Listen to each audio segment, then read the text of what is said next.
Welcome to M&A Science Live, where leading M&A practitioners share lessons learned from their experience. When you use proven techniques in M&A, more value is created. If you're interested in keeping up with the latest from M&A Science, visit mascience.com and subscribe to our newsletter. Again, that's mascience.com.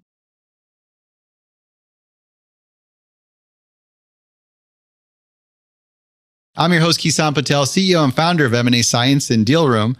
Joining me is Jason Lippert, CEO of LCI Industries. Jason's conducted over 70 acquisitions. Today, we're going to talk about how to successfully execute deals with a small team. How are you doing today, Jason? Hi, Kison. How are you? Hey, I'm great. I appreciate the opportunity to chat with you. Can we kick things off with a little background on your M&A experience? Well, I was never formally trained, but my family business was acquired by a public company in the late 90s. And it wasn't maybe 3 years after they gave me the reins that they started letting us make some small acquisitions. So, we started with $2 to $5 to $7 million acquisitions. Eventually, grew to bigger size deals. A lot of them were all within, our industries that we were doing a lot of business and the manufacturing industries that we were in. But that's kind of how we got started. That's kind of how we got started doing deals. And so this was before being a public company. You're still privately owned, and I think at the time, private equity owned. No, so we were purchased by a public company on the Amex in 1997. Okay.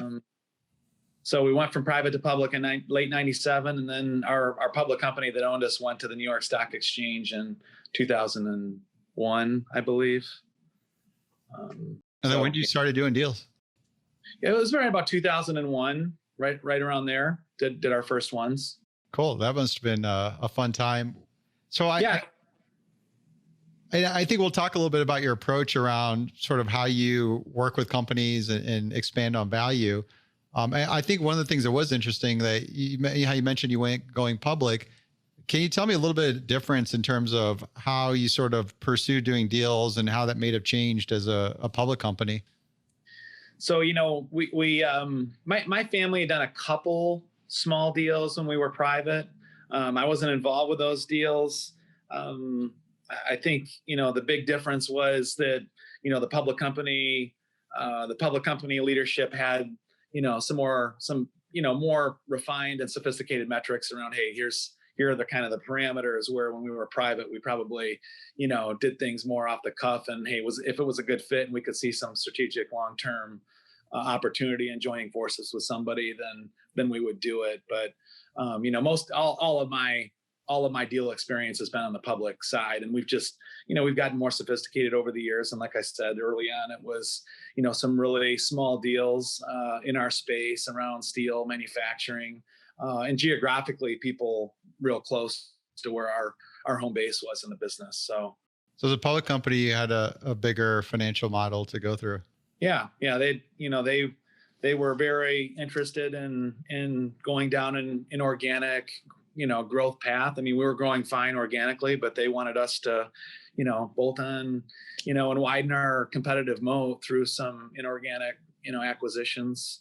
And they gave us some basic parameters. And, I was in my 20s at the time. So, and like I said, I hadn't had any formal training in doing deals. So, it was something where we just, we kind of just started with some real small deals and learned, and eventually the deals got bigger and more meaningful, both from a top line and a long-term strategic standpoint. And to the point where, now we're doing $200 to $300 million deals in some cases, and certainly looking at a lot more than we ever have. Wow. So after a company gets acquired, is there an automatic change to the management team that you're a part of?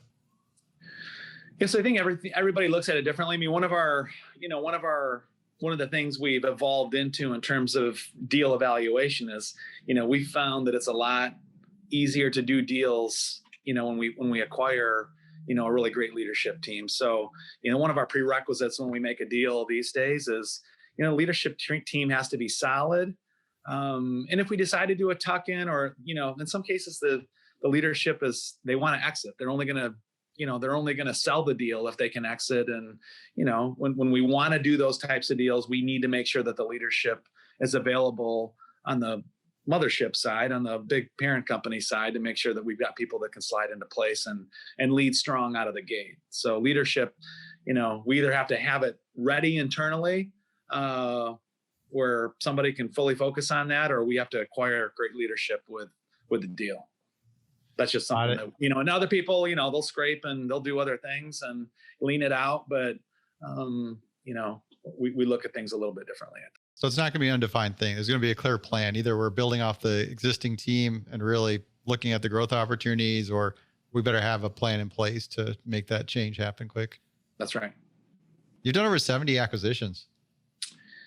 Yeah, it doesn't seem possible, but we didn't start 5 years ago. We started, 20 years ago doing deals, or at least that's when, the company started letting me and our team start making deals for the business. So, yep, that's it.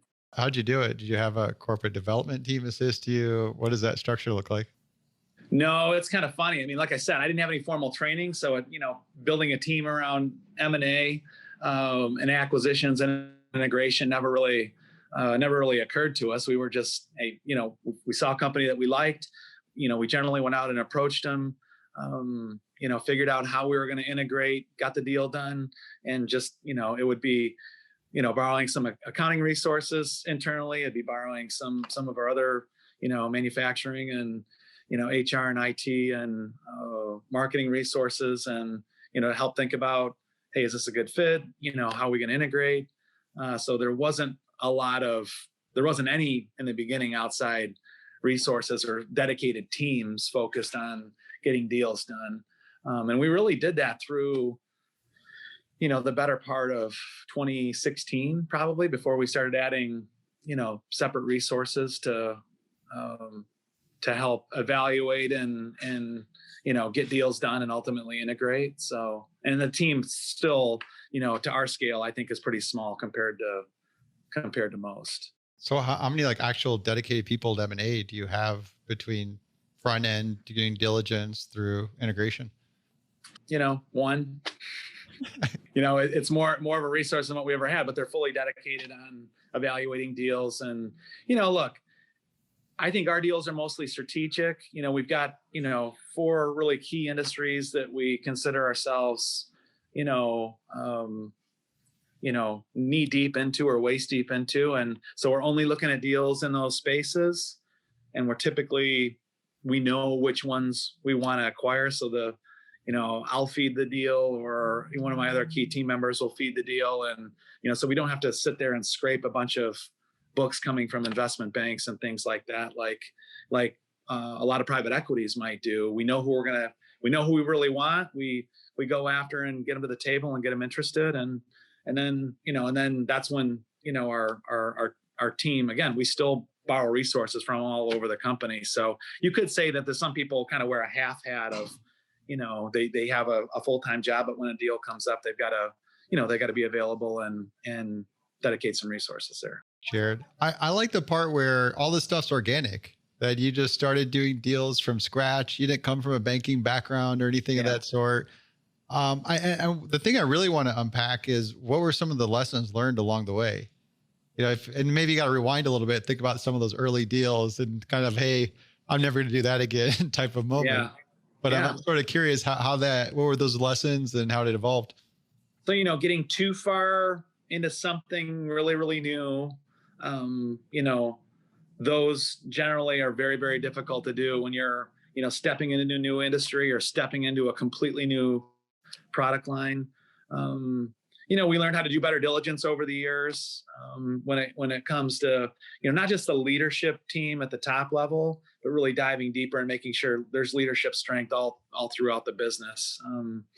Because in manufacturing, there's heavy leadership and activity on the front lines of the business. And if we're not checking the leadership down to the front lines, then, the top level is always going to look okay.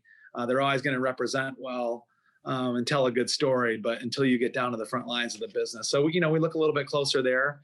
Like I said, we try to make sure that, the business at least comes with a solid top level leadership team, because we can't get in and especially some of the size of some of the businesses we're buying today, we can't afford to get in and start over, unless we were planning on it.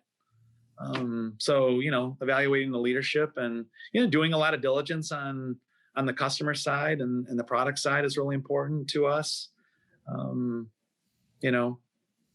I would say those are the key things, not tucking in a lot of deals where we're taking a facility and team and taking them out of their element and trying to, pull them into, an existing facility that we have, moving equipment and, people and all the resources that the business are running. It's, it's just so much easier to keep them standalone.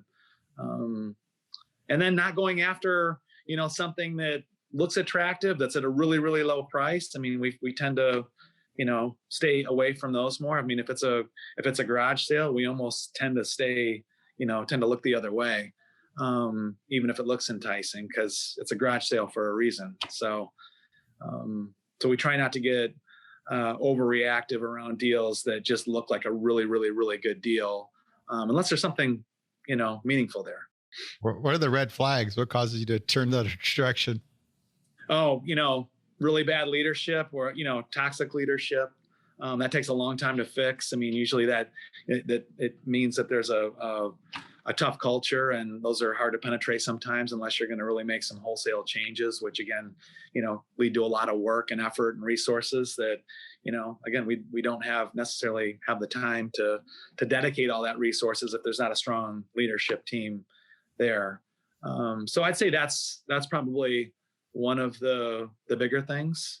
Well, can you give me an example? Like what would be your indicator of, hey, here's going to be some leadership issues? Well, you got to spend enough time there. So you got to do your homework. You got to spend time. I do a lot of listening. So, I can generally tell if I listen to somebody long enough, if the story's real, if it's good, and then it's like, hey, take me to introduce you to your team. And let's poke around the team and see what the team thinks and how good is the team.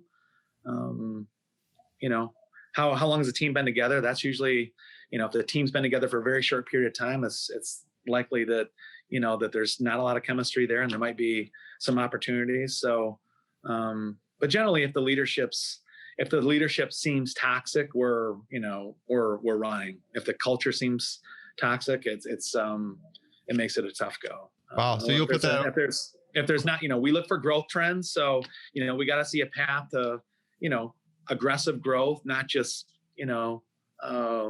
maintaining what you've got. It's where's the growth path? And generally that comes around, really good innovation department. So if you're not innovating, we're probably less interested. It doesn't mean that we're not interested at all, but if you don't have innovation and developing new products, then that's less interesting and attractive for us.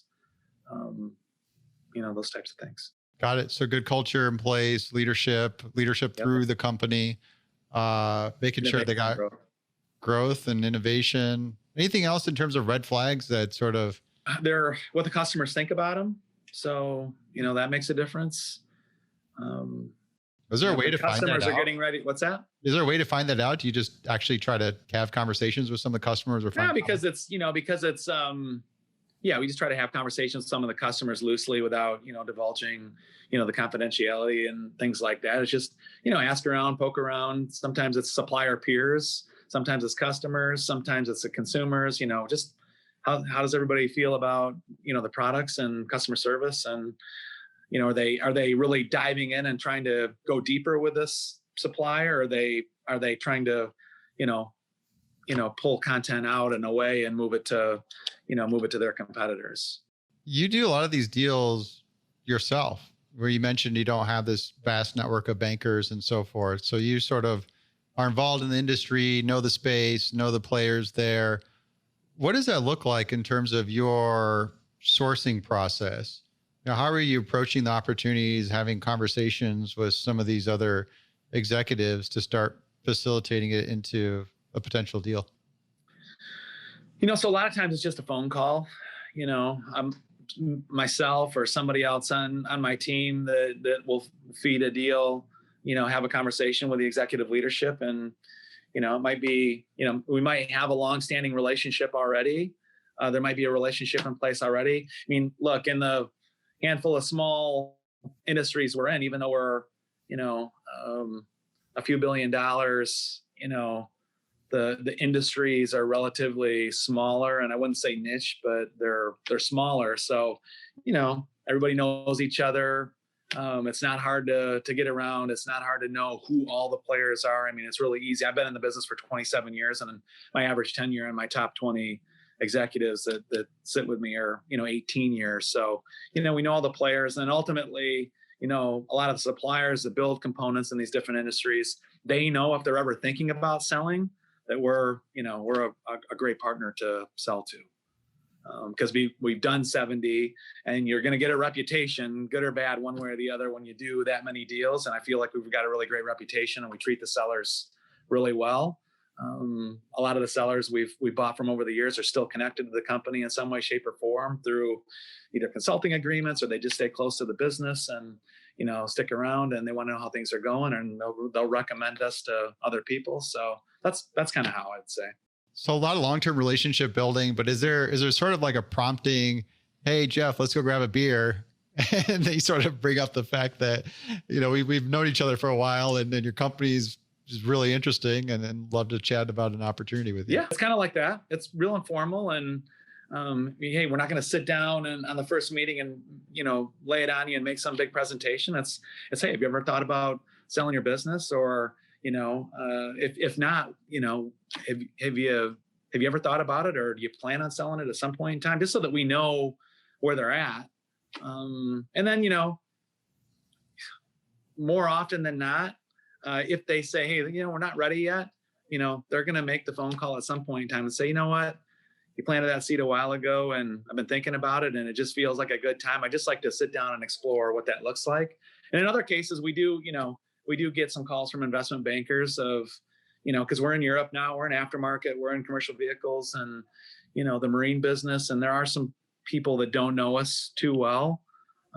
So they will reach out through an investment banker, but they still know that we're a good acquirer of companies, and we're a solid partner from, a buyer's or a seller's standpoint. So, some deals happen that way too. They happen more formally through a process. But so of the percentage of deals you've completed, how much were very linear, where I've reached out, had this conversation, expressed my interest to acquire, and we moved through a linear path to get a deal done, versus did the introduction 1, 2, 10 years later, they said, hey, the time's right, Jason, let's have a conversation?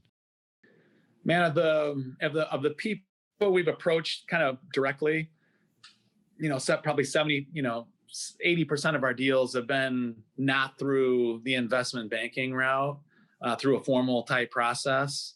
And, of those 80% that we do kind of, hey, let's reach out to the owner and have a conversation. I'd say 75% of those deals happen relatively quickly, and the other 25% happen, at a later date. As a CEO, you're spending a lot of time nurturing these relationships, having these conversations.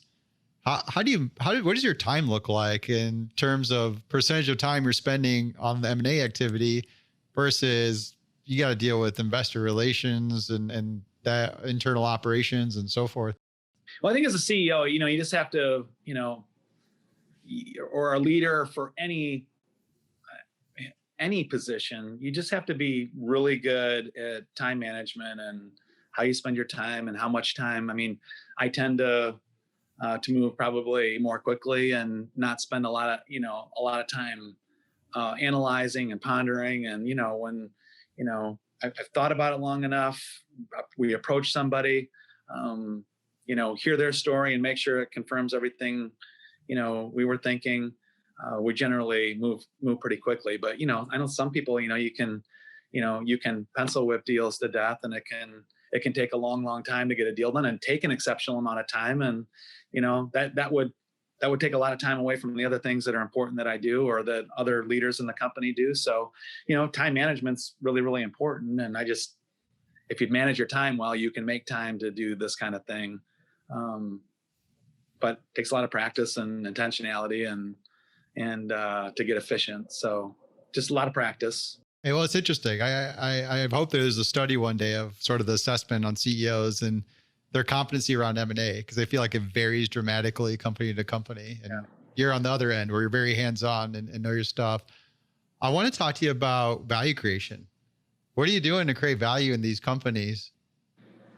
So, the great thing, in my opinion, about where we're at today is, like I said, we're, 3 billion-ish, or we've got substantial resources in all areas. So, the average business that we're looking at is, $30 to $75 million, somewhere in there. That's kind of a broad range, but the deal size keeps changing as we get bigger. We're not looking at too many $5 million deals anymore, unless it's IP related and we get some kind of cool product or IP or patent or something like that. And it's more a paper related transaction than a business transaction.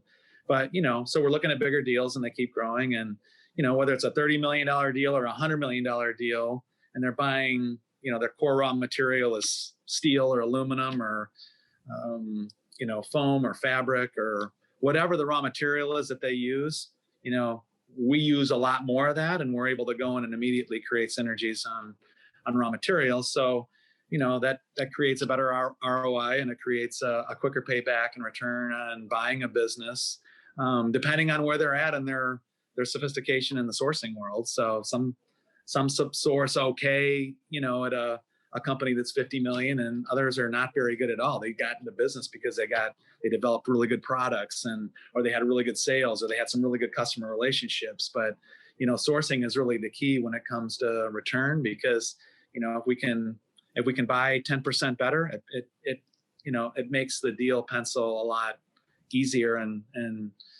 gives us more room for error as we operate the business than if we bought something where we really couldn't move the needle on raw materials at all. And then, we look at our, what innovation we can bring to the table. Typically when we approach a company, we've already got some plans for their products, and whether it's, use our broader distribution network of customers. And, we've got these relationships maybe that this seller, doesn't have, and we can plug their products immediately into our revenue chain and our customers. So it's, to me, it's things like that. And then it's ultimately, how can we grow the business? Where can we grow the business? We've got all these different areas that we can take somebody that usually these companies that we buy are singular, market focused. It's a component for, a train or a bus or an RV or a boat. And when we can take that and, move it across multiple industries or even over to Europe, or in the case of Europe, we move a lot of products back to the US that are, have real interesting designs that the US, they buy a lot of our European products, but we never would have, they wouldn't have had that opportunity in Europe, for example, if we hadn't, partnered up, bought the company, and used our distribution network back here to move products from Europe to the US. So Economies of scale, accelerating innovation, and expanding distribution. Yeah. And it's a lot like what, the public company that bought us, in the 90s did for us. We would have moved as a family company at a very slow rate to grow our RV business. But when, the public company bought us, they turned around right away and said, hey, look, we want to give you $20 million a year. Well, I know my dad, when he was running the business, he might have spent, been willing to spend $1 million a year, and that was a stretch. So maybe we could get a new plan up a year, but the public company was letting me put up 4 a year as quick as we wanted to grow. And so we would add that same value back to some of these small family-owned businesses that we're buying that, we're very risk adverse and conservative with how they spend their capital. And, we have bigger visions and we see bigger potential because we know where they can grow, or we can help them grow faster. And like you said, expedite some of that growth through just, quicker capital infusion. Why'd they make you CEO? Like this normally doesn't happen, or you're part of the target acquisition and you ended up becoming CEO of the whole entity. Yeah. I don't think it was planned. It was one of those things that, I was third generation, and I know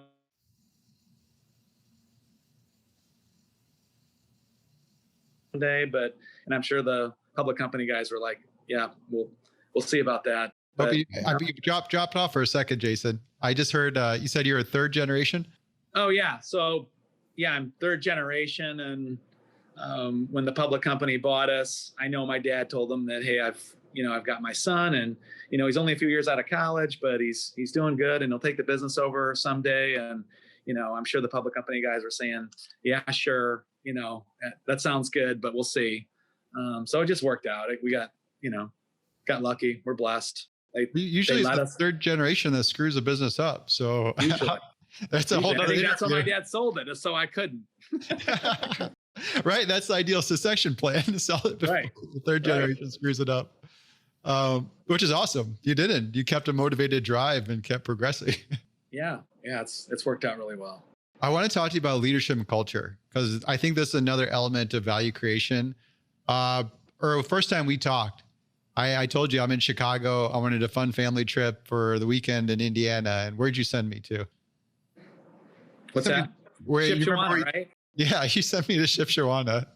And so here I'm in Amish County, and which, by the way, was an excellent trip, because they took the kid. They actually do a whole tour where they take the kids on an Amish farm and milk cows and do all this stuff. And you employ a lot of those people. Yeah. And it was interesting because I'm a person that talks to people, and I said, yeah, I'm here because I met the guy from LCI Industries, and then he told me this is where I should come and do a little family trip. And right away, people knew like, oh yeah, they're everybody knows them. They're great. They're a great company. They support our economy over here. They're a great employer. Everybody's got a friend or cousin that works at LCI.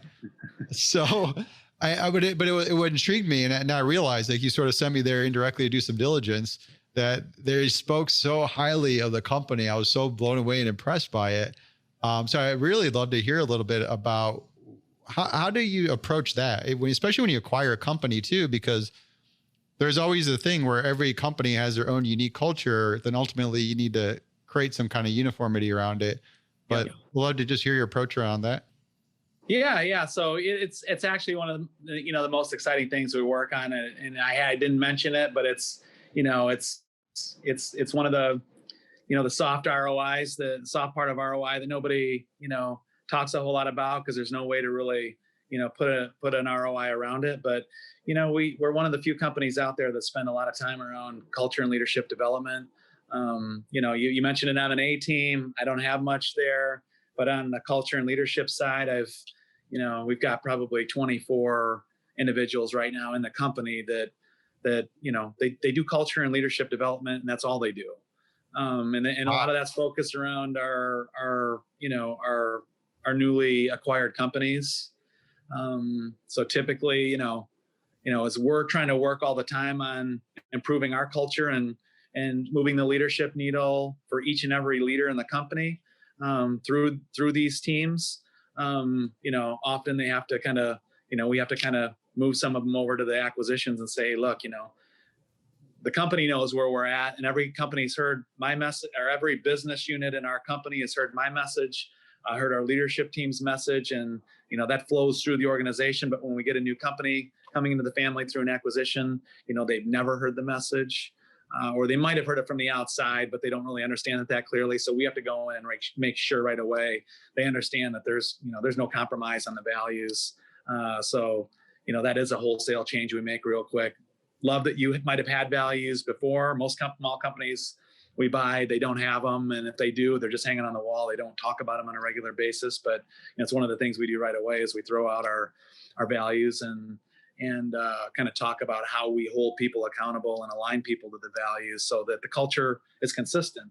If we don't hold people accountable, then those are the companies, when you don't hold people accountable to the values, those are the companies that people say, hey, they put the values on the wall, but they don't live up to them because everybody does something different and nobody's held accountable. And then you don't have a culture, or you have a bad culture. So, we look at, real simply, I see culture and leadership development is probably the most significant piece of widening your moat or developing a competitive advantage. Because ultimately, when your culture is great, more and more people stay over the long term. And when more and more people stay over the long term, you just get more momentum in the business. You just do.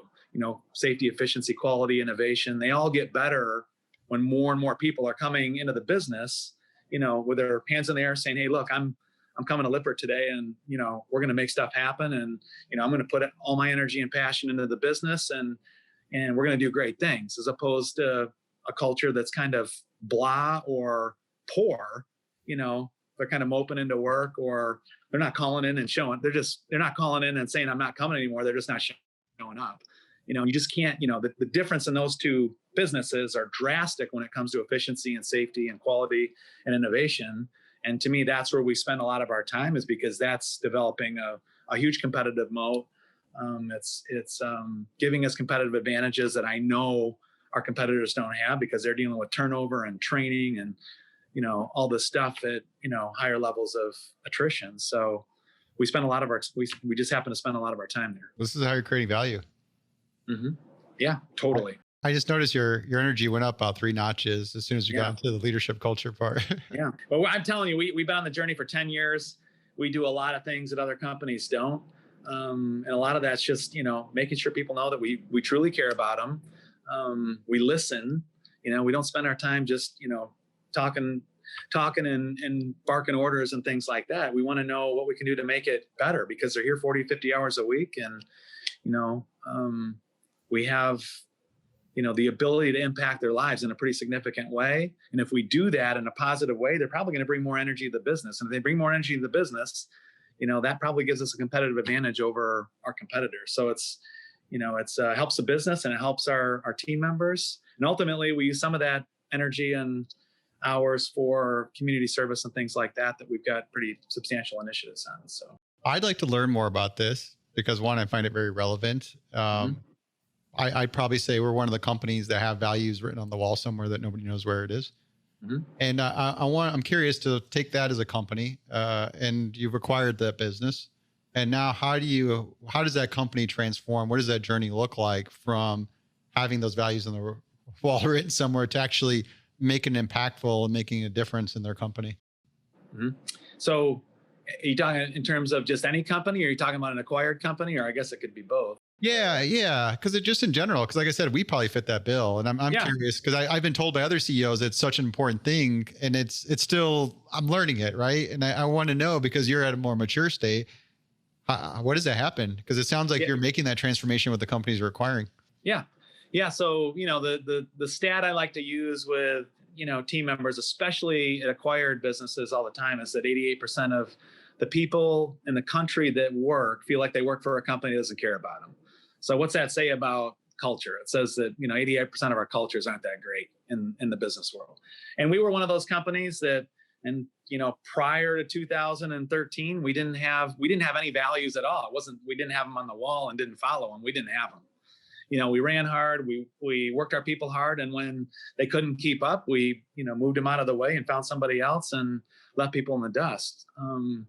So, we started with values, and, whether you have them on the wall or not, just, make sure people know that, hey, we're going to, they mean something. We're going to make, a big effort to make sure that people are held accountable. And if they're not, we're going to coach them up. And if they can't be coached up, we're going to either transition them to a role where maybe they're not in leadership, or we're going to transition them out of the business. And so the people see that, hey, look, if you don't follow the values, or you don't line up to the values, then you're probably not going to be able to work here over the long term. And then likewise on leadership development, we have to pour back into leaders and teach them what leadership is, because most people, if you think about it, they got to a leadership position not because, they really follow the values and they're good performers, but they were just there every day, and especially in the manufacturing world. And if you think of the frontline supervisors, they're there every day. They work hard, but it doesn't mean that they lead well, but we promoted them anyway. And that's how most companies do it. So you got to make sure that the values are alive and that they're followed, and you just start there. And then just, I told my workforce in 2013, I said, hey, look, I know we're throwing these values out here, and we haven't always done this.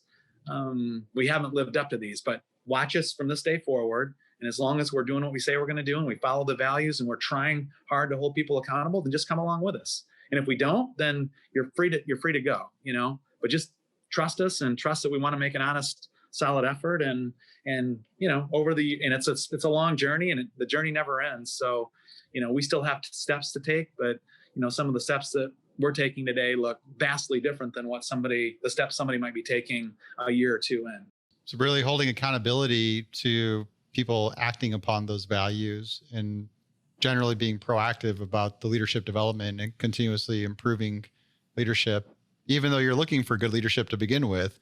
Yeah. It's almost like there's an element of coachability or continuous learning that needs to be in there as well. Yeah. We had like 3 years of, one of our first steps was 3 years of listening sessions. So again, with acquired companies, this fits right into M&A or with our existing businesses that were slowly transforming the culture with, we said, we did 3 years of listening sessions and just said, hey, look, I'm coming through the plants. I haven't been through the plants in a long time. I used to weld, that's where I started. So I'm not unfamiliar with, the manufacturing areas. I used to weld and started up a lot of our welding plants, worked side by side with a lot of people. But as we grew, I just grew out of the facilities and didn't go back a whole lot.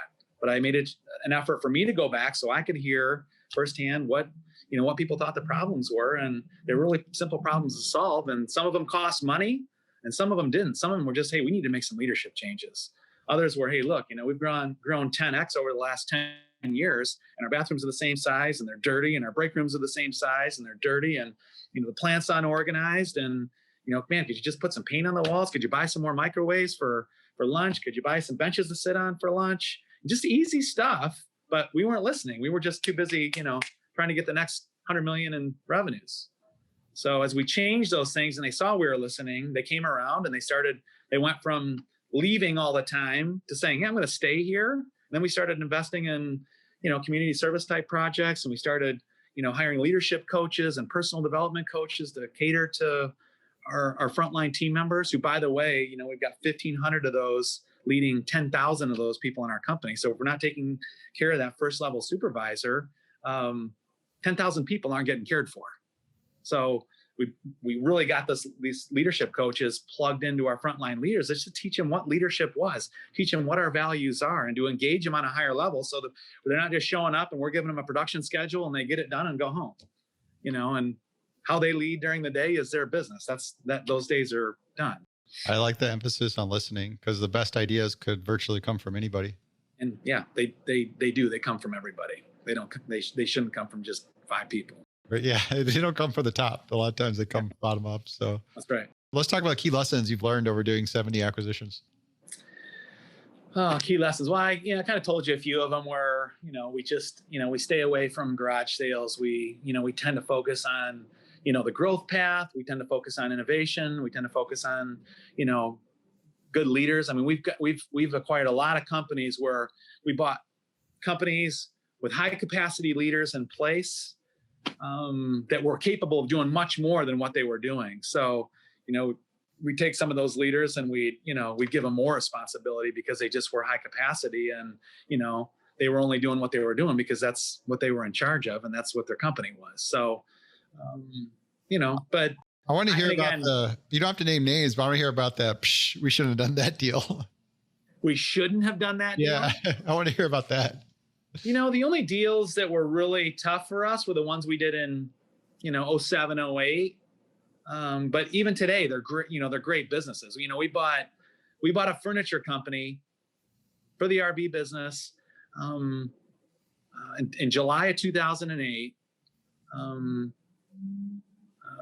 The financial crisis obviously was a few months later. Business tanked. It was the highest. It was a $40 million acquisition. It was the highest cost acquisition we'd ever made. And we're sitting here like, what did we just do?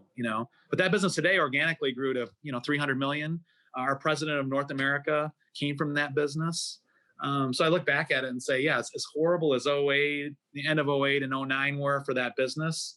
I still would have pressed the go button on that, 10 times out of 10. So, but we've made all the businesses we bought work. Again, a couple of the garage sales we bought, they were really, really cheap. didn't work out too well for us. But, some of those, if you pitch a few $1,000,000, it's not the end of the world. We've tried to innovate in some spaces and try to buy some companies and make some things work on some ideas. They didn't work too well, but we're not risking 10, 20, $40 million at a time. We're risking a couple here and a couple there. So there's a few of those, but when you look at 70, most people would say, hey, if you had a 70%, ROI that was, meaningful, that would be a good rate of success. But, I think we bat in the 90s all day long. Yeah. So it's almost like there's not like hard lessons to pull out of it. It's almost, here's a risk tolerance that you have to be comfortable with. Yeah. And then there's also a time factor where almost like, hey, if I benchmark this deal 1 or 2 years after, it would look like a fail, but then we look 10 years later and it was a massive success. Right. So there's sort of long-term view on some of this stuff as well. Is it easier to do these deals as a public company? I would say people get excited that you're calling them because they know you're listed, or is it a little bit? I think people get more excited inside our industries when, because they've heard good things about us, and they know we're a good acquirer. We know that we treat the sellers really well. They know generally they're coming to work for a company that's got a lot of potential and that has had a really significant growth rate over the years, and is a good company to invest in, and that the people are pretty solid and strong, and that a lot of people like to stay here over the long term because of the way they get treated. So I think that's always compelling for sellers and team members that might not be owners but might know that they're coming here. But I don't know how much the public, it certainly gives us more powder to do deals with because there's more of a risk appetite. But other than that, yeah, different type of balance sheet to work with, but sounds like fundamentally similar considerations about doing the deal. Your sort of strategy and everything needs to be aligned. If the CEOs doing their first acquisition, what advice do you have for them? Start small, stick with, again, some people have heavy risk tolerance and they're willing to get into something that they know not a lot about. That's not me. I've got to feel good about the business and the products and the growth potential. And again, today for me, it's how does it plug in to our business and get better, and if I can see that, then, and a lot of people that might be starting out doing their first one, that might be, there's 0 revenues today, and that's their first, bucket of revenues that they've got to work off. And if they're doing that, I just say, hey, look, it has to be solid leadership. You have to have, no weird gut feel. I mean, your gut feel about the leader or leaders of the business have to be rock solid, and they have to be great people. And I pick people that are on, very solid moral footing, and not, people that are running fast and hard and, things like that. And for me, if they've got a faith, if they've got faith and they've got a faith background, I mean, that means something to me.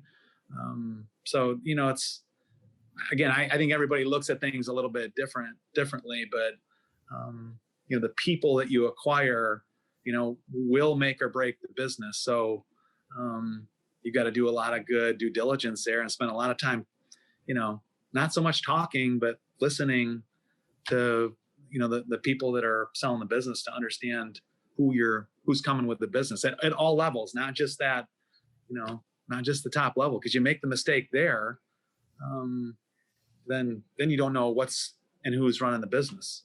You got almost this view of coming together as one big happy family. Yeah. Right.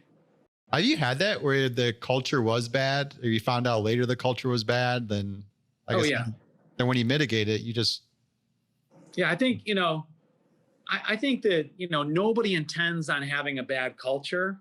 They just run the business too much off the numbers, and it drives a poor culture because, it's not compelling and inspiring to anybody. So, if people are always thinking it's about the numbers and they're not led well, whether it's at the, the president, CEO level, or whether it's the, the executive level, or whether it's the manufacturing level, if people aren't led well, they're going to leave. If the leadership isn't inspiring, they're eventually going to leave. So, to me, those are easy problems to fix. It's just teaching people about, again, it's that 88% number. 88% of the cultures are not great out there in business. So you're likely going to buy cultures and leadership models that aren't compelling. And it's just turning on the light bulb. And real quick, people will turn and pivot because it feels better. When you start inspiring people through culture and leadership development, that just fills you up a little bit more than just what the numbers do all the time. Yeah. And if you can transform some people's lives, because now you're not making their lives miserable, and the leadership sees that, everybody kind of jumps in, and the culture needle, it moves pretty quick. It doesn't take a long time to move culture if you do the right things. So you can take a bad culture and move it to a good culture in a pretty short period of time if you put the values there and make sure the leaders are right and that they're bought in, and that you're holding people accountable to the values, and putting some extra resources there around leadership development and personal development and community service. Work that into the business. I still don't meet a lot of businesses that have leadership development resources, people that are dedicated to that. They say, oh, HR does that, or, I do a little bit of that in my job, and I mentor and I coach. Well, that's great, but that needs to be somebody's job. One dedicated M&A resource, 24, 25 dedicated leadership resources. Yeah. What's that tell you? Right. Yeah. Jason, what's the craziest thing you've seen in M&A? Oh, just, some of the money being thrown around, the way other people, the way other, especially in the private equity world, the way, not so much the way that money's thrown around because the multiples are much higher there, but just the model of stripping things down and stripping things away, and the only thing that matters are the numbers. And that just is, I've worked my way out of that mold for the last 10 years and focused on building a strong culture, because if we build strong culture, we're going to build strong people that want to commit to the business and bring energy and passion to the business. And we do that, the business model generally wins, as long as we're evaluating people based on performance as well. But when you strip everything back to the numbers, it's just not a sustainable long-term, it's and you know how that model works. They're looking for a quick turn, let's turn it in 3, 4, 5, 6, 7 years and sell it. And that's the goal. Well, squeeze pennies out of the dollar. Yeah. It's probably not too crazy or off the wall, but that's the one thing that I think is kind of nuts. You look very healthy and happy, so I'm wondering if that's attributed to that approach. Yeah, I think so. Look, the one thing that keeps me coming back to the business every day after 27 years is, the life transformations we have through culture. There's a lot of people that come into this business. We think we've hired, 1,500 people this year already, and a lot of people are coming from, bad business culture models, where they've been beat up and yelled at and screamed at, and they come here and it's just, they can breathe, they can think, they're encouraged, they're inspired to do well, and they ultimately that's what they end up doing. They contribute their jobs, and then the leadership lessons they learn about what leadership and values look like, they take it home to their families, and it helps transform their families and other people they touch outside the four walls of our business. And to me, that's what's fun about business is hitting the records and all the goals that we've set for ourselves as a business, but also the life transformation and impact we get right along with it with our people. And we have we're fortunate enough to have 14,000 team members that have another 20 some thousand or 30 some thousand family members attached to that. We've got the privilege to care for all those people, and we can make a difference in the world. Jason, thank you so much for your time today. I enjoyed this conversation. Hey, Kison, thanks for having me. I really appreciate it. It was fun talking to you and getting to know you a little bit. Oh, my pleasure. Here's to the deal. Yeah. See ya.